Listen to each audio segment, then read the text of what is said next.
শেষ ওভারের নাটকীয়তায় 1 রানে জয় পেয়েছে রংপুর রাইডার্স। হোবার্ট হেরিকেন্সের বিপক্ষে এই জয় অতটাও সহজ ছিল না রংপুরের জন্য। শেষ ওভারে 12 রানের প্রয়োজনে রংপুরের অধিনায়ক নুরুল হাসান সোহান বল তুলে দেন আজমতুল্লাহ ওমরজাইয়ের হাতে, কিন্তু 36 রানে ব্যাট করার নবী ওমরজাইকে প্রথম বলেই ছক্কা হাঁকিয়ে 5 বলে 5 রানে লক্ষ্যটাকে নামিয়ে আনেন। তখনই সোহান দৌড়ে গিয়ে ওমরজাইকে দেন বলের গতি কমানোর পরামর্শ। চলো উড়াই খুশি। এই পরামর্শ কাজে লাগিয়ে 2 বল পরই ইফতেখারের দুর্দান্ত ক্যাচে আউট হয়ে যান নবী। এতেই রংপুরের অসম্ভব জয়টাকে সম্ভব মনে হয়। শেষ 2 বলে 2 রান আর রান আউটের সুবাদে 1 রানে জিতে যায় রংপুর। শেষ 1 বলে যখন 3 রান প্রয়োজন, তখনও সোহান বোলার ওমরজাইয়ের কাছে দৌড়ে গিয়ে আরও একটি পরামর্শ দেন। এতেই ম্যাচ নিজেদের করে নিয়ে টুর্নামেন্টের টানা 2 জয় পায় রংপুর। ম্যাচ শেষে সোহান তাই খোলাসা করেছেন কি পরামর্শ তিনি দিয়েছেন ওমরজাইকে।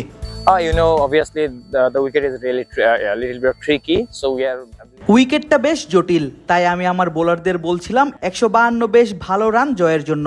খালেদ এবং ওমরজাই বেশ ভালো বল করেছে, ইফতি ভাইও ভালো বল করেছে। শেষ ওভারে আমি বলেছিলাম বলের গতি কমালে ব্যাটারদের জন্য কঠিন হয়ে যাবে খেলাটা। হোয়ার্ট অনেক শক্তিশালী দল, নবী ভাই বেশ ভালো খেলেছে। শেষ কয়েক ওভারে তার উইকেট নেয়ার চেষ্টা করছিলাম আমরা। শেষ মুহূর্তে ইফতি ভাই দুর্দান্ত ক্যাচ নেয়। And obviously Ifti bhai takes a brilliant catch in the end.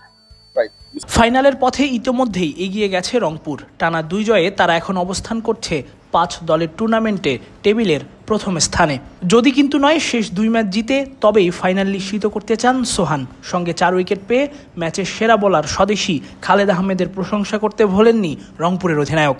Obviously, it's a difficult condition for all of us, and আমাদের সবার জন্যই এই কন্ডিশনে খেলাটা কঠিন। আমরা সব সময় দল হিসেবে খেলার চেষ্টা করি। আমরা শেষ 2 ম্যাচেও জয়ের চিন্তা করছি, কারণ আমাদের অনেকটা পথ যেতে হবে, আমাদের ফাইনালে উঠতে হবে। পরের 2 ম্যাচেও আমরা সেরা খেলাটা দিতে চাই। খালেদ দুর্দান্ত বোলিং করেছে, সে এই কন্ডিশনের সেরা ব্যবহার করেছে। এমন ভালো খেলার সামর্থ্য তার আছে। He just used the condition and he has that ability to do well in here. Tasfiq Palak, crick frenzy.